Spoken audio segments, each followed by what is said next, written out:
In this video, I'm gonna teach you how to buy subdomain in GoDaddy. It's a very quick and easy process, so make sure to follow along. In this video, I'm gonna teach you how to set up a subdomain for any main domain that you own through GoDaddy. This process is very simple and you can do it on your own. You will find the option to buy and manage your subdomains in GoDaddy when you go over to My Products. When you click My Products after signing into the main GoDaddy website, you will find all the domains that you own attributed to your account. In there, you have to click the DNS option at the right side of any domain that you wish to manage subdomains for.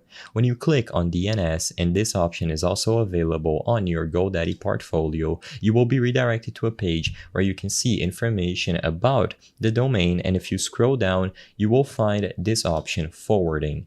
In there, you have to select Add New Subdomain. So as you can see under the subdomain category, click Add Forwarding.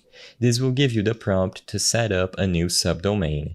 In here, you can include the subdomain, choose the forward type, and save it to the specific domain that you selected. You can do this process with as many domains as you own on GoDaddy, and you can add subdomains as necessary through this page. As long as you include a valid subdomain, it is going to get attributed to the domain you selected, and like I said, this process can be done indefinitely.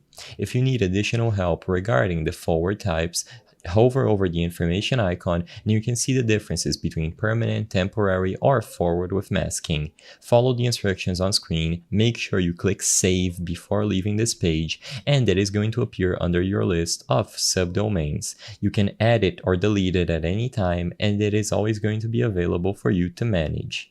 Repeat this process if you wish, and you will be good to go with your subdomain. I hope I was able to help you on how to buy subdomain in GoDaddy. If this video helped you, please be sure to leave a like and subscribe for more quick and easy tips. Thank you for watching.